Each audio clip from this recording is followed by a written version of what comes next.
Hey folks, this is Kelani. One of the last pieces of the puzzle is finally here. We've been waiting so long to see this actually in action, and I'm really excited for this to eventually hit live servers. Since the launch of Battle for Azeroth, the Azerite armor system has frustrated a few too many players, but Blizzard promised to fix the issues with Azerite armor. They stand by the system and think it can be patched up to be worthy of our time. There are a few pieces to the puzzle that they're proposing, one of which was adding an extra ring to allow you to pick up some additional spec-specific traits to help alleviate the problem of searching for desirable traits on armor pieces scattered around the world. Finding that one perfect piece was hard enough when we were gearing up, but became practically impossible as we moved into the realms of higher item level loot. That change is finally available to preview on the PTR, so we can actually see how this is going to work. It's all fine and dandy telling us we get 2 additional traits to choose from on a new ring, but it's totally different being able to see it implemented. Behold, the saviour of the Azerite armor system, our extra outer ring. Only new loot will have these new additions, so any gear you have on you when these changes hit live servers won't magically give you some new traits to choose from, so we'll have to hunt down some new gear after Season 2 of Battle for Azeroth starts up.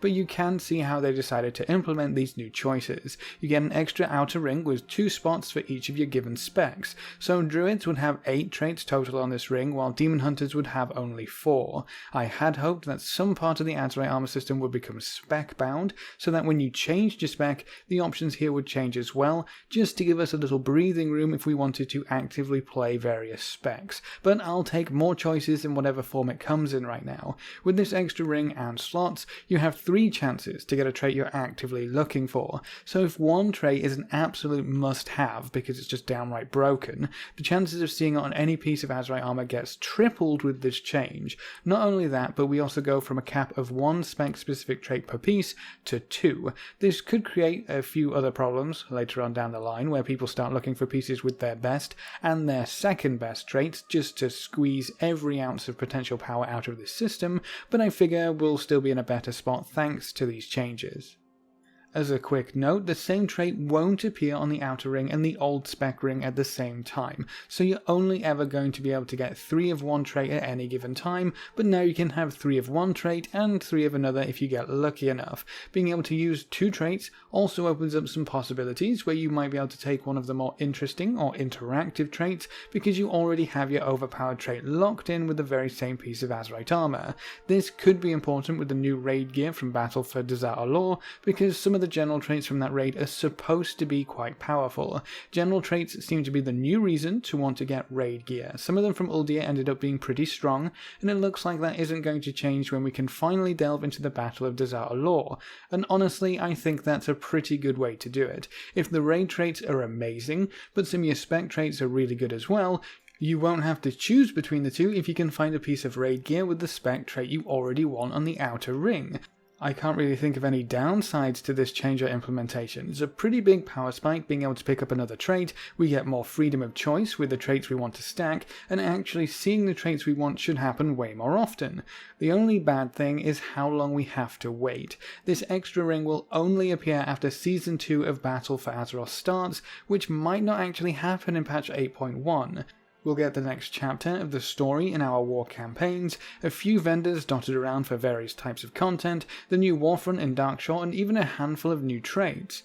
But even though most of the information for the Battle of Desert Allure raid will be included in patch 8.1, it probably won't be unlocked until 8.15 comes around. If we don't have to wait until 8.15, we'll still have to wait until after the new year comes around from what the dev team has told us. So we'll have a bit longer to wait until we see this extra ring, but at least we have an update to the current system.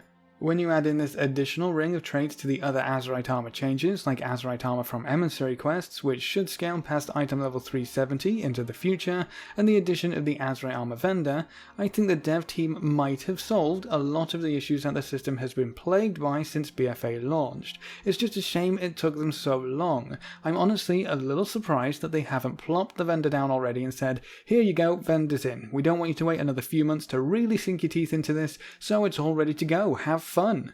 I know they want to wait for a patch so they can cram everything into one update, but if it's something this big, I don't know, I think if they had tried to get some of this stuff in earlier, a lot of players would have been much happier with the whole ordeal.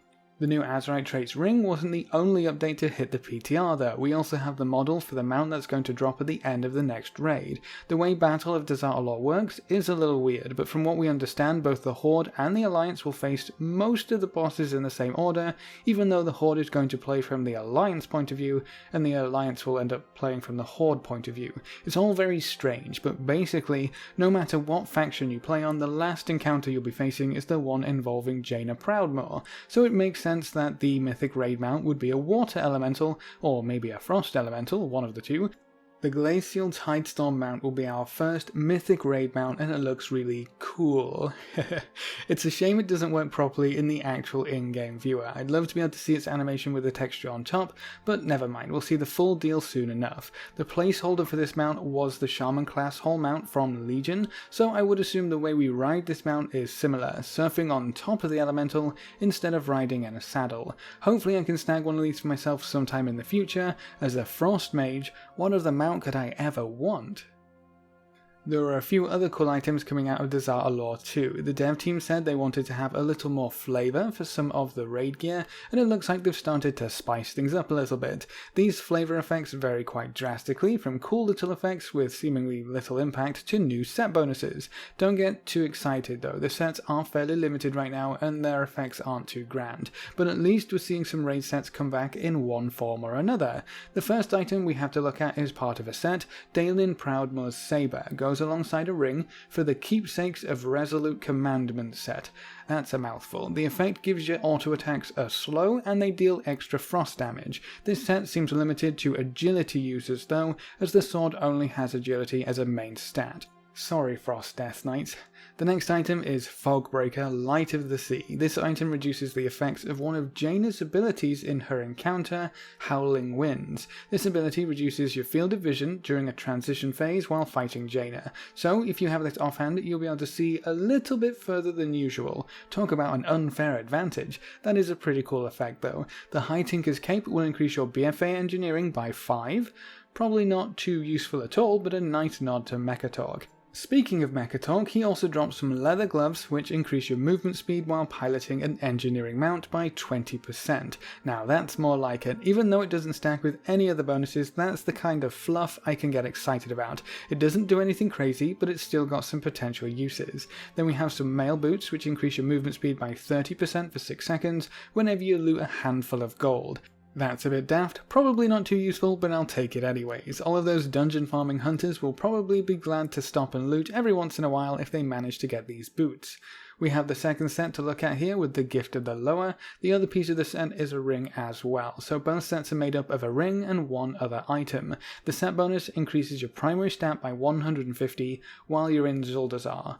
I'm not sure if that will take effect in the raid as well, because technically you'd be in Zuldazar if you're in Dazar'alor, but either way an interesting bonus. Then we also have a trinket, Crest of Parku. As well as its usual trinkety effects, this item will allow you to fly directly to a nearby totem of Parku. That's pretty cool, if you Horde, and if you chose Parku, because I'm pretty sure you won't ever be able to see the totems if you didn't, right? That could be a fun thing to play around with, and it's interesting to see an effect with some restrictions on being able to use it. That's the last flavour item we have for now, but it's a nice change to see the dev team introduce some flavour of any sort to raid gear. It might not be a power boost, it might not be the best drop in the world, but at least some of these items have a bit of character instead of just being another offhand or another ring to blindly equip and forget about. And before we head out, I want to show you one last thing. It looks like animations and spell effects are still being worked on a little bit at a time, because Paladins just got a new animation for Consecration. Here's what it looks like. That's pretty darn pretty. It is a tad hard to see the outline of its effects though, which might end up being a problem later on down the road, but it's definitely a shiny animation. If you were curious, here's what it looks like in game currently on the live servers. I can see how players might prefer one over the other. Having some way to change its appearance to suit your preferences would be great. This could maybe be added as a glyph option, who knows? That's probably a better way to do it, so if you don't like it, you don't have to use it. That's the only new animation for now, but it's nice to know they're still working on updating spells and effects. But that's it for this small update. Do you think the extra ring of Azerite traits will be enough when combined with the Azerite armor vendor and other changes we've seen so far, or do you think they need to change even more before the system is even worth caring about? What do you think about that sweet new elemental mount? Leave all your thoughts in the comments section below. A big thank you to all of our supporters over on Patreon. You can see their names floating by on screen. If you want to join these lovely guys and gals, you can find a link in the description below. Remember to leave a like just below the video before you leave, and if you want to see more, make sure to subscribe. But apart from that, thanks for watching folks, good luck and have fun, and as always I will see you next time.